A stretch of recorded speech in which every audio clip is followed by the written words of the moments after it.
to beat this Philadelphia Phillies team right now. They are on a roll. They finished up very strong in September to take the division away from the Atlanta Braves. And right now, I don't see anybody stopping them unless they stop themselves. Yeah, the Phillies in the postseason for the fourth straight year. This is the third consecutive year that they'll have a chance to defend a National League pennant. Of course, they won the World Series in 2008, and they have been a franchise known for their offense, but this year specifically, we heard from Cole Hamels a moment ago, they have not had the pitching that they do now with Hamels at the end of this triple threat, this H2O, with Halladay ready to start game one, and then Oswalt in the middle. I'm not going to say it's unprecedented.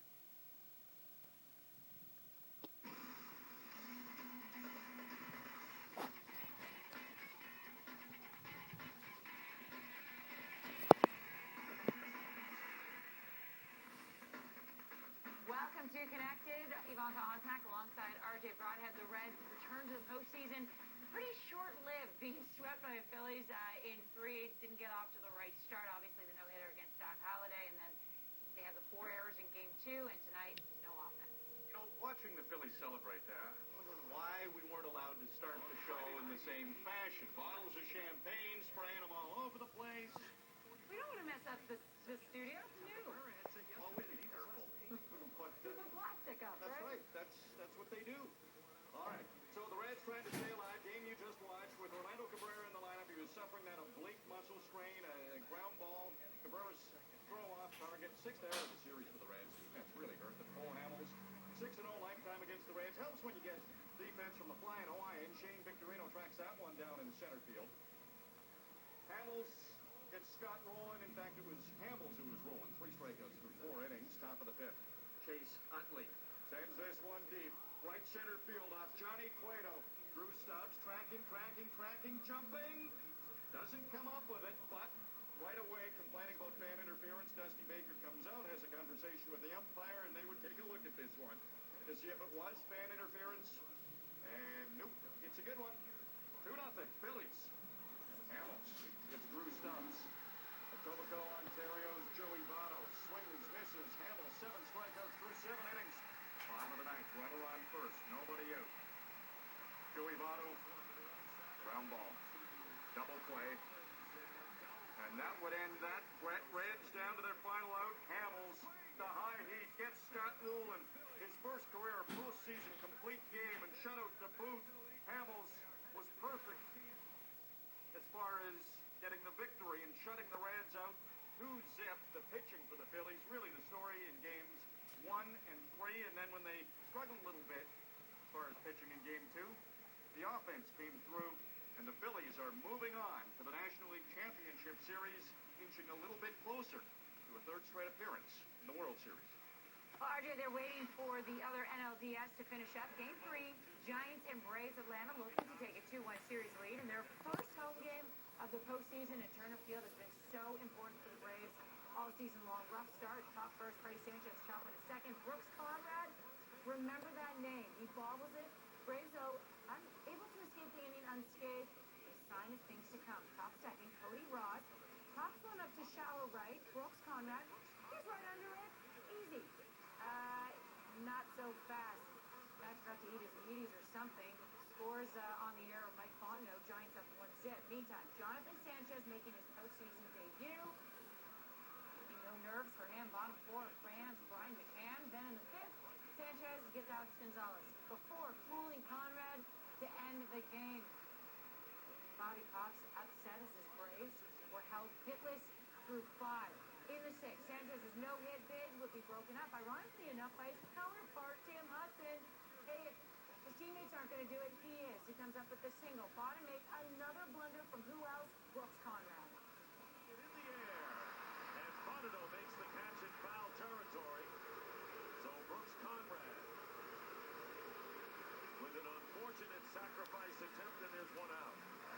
You never want to be booed by the home crowd, eh? Not a good thing. They weren't saying Brooks, eh? I don't know. Next batter, Eric Hansky. And this one is going to be a home run. Eric Hinsky. Just fair, and the Braves lead it 2-1. The former Jay putting the Braves back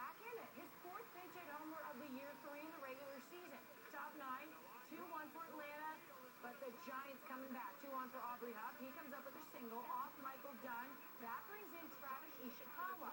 And just like that, the Giants have tied it all up. And next batter, Buster Posey, so big in game one. Ground ball to second. Oh my gosh, right through the legs of Brooks Conrad. And if the Blues weren't out before, they're going to be out in this one. Okay, we'll give them that. Giants taking game three, comeback in the ninth, 3-2 final. Brooks Conrad, 3 errors. That ties a postseason record, something you don't want to be known for. Jonathan Sanchez, meanwhile, good game for him. He struck out 11 batters, just 3 shy of the Giants record for Hayes in a postseason game set by his teammate, Tim Lincecum, in game one. So Bobby Cox knows his Braves let this one slip away. We had this one won. We gave up a walk, a base hit, and a base hit. And, we're not that, we're not the best team in baseball, okay? But we can win games, and we can compete against anybody. We can't afford to make mistakes.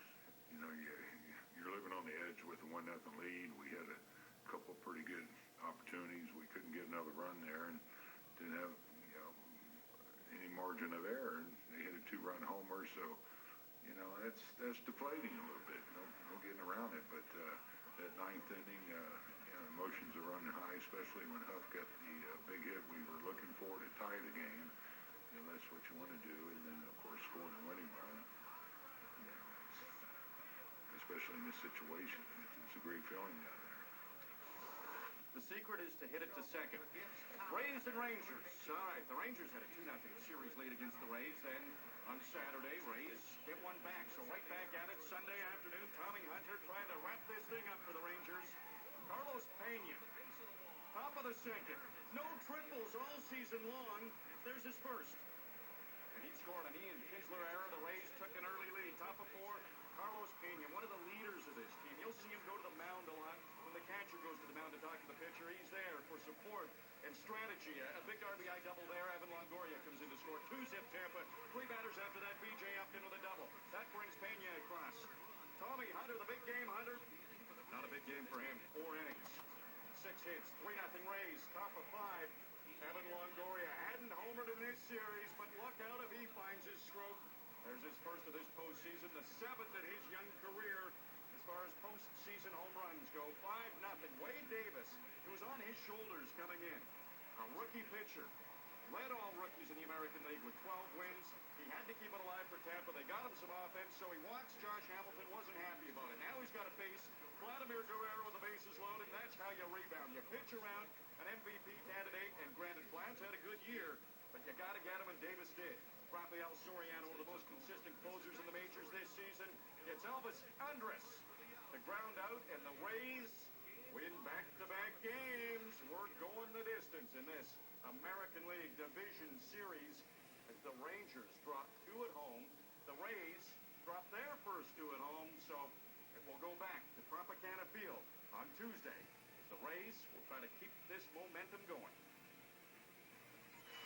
Let's switch to the ice now. The Oilers season opener will be remembered not just for the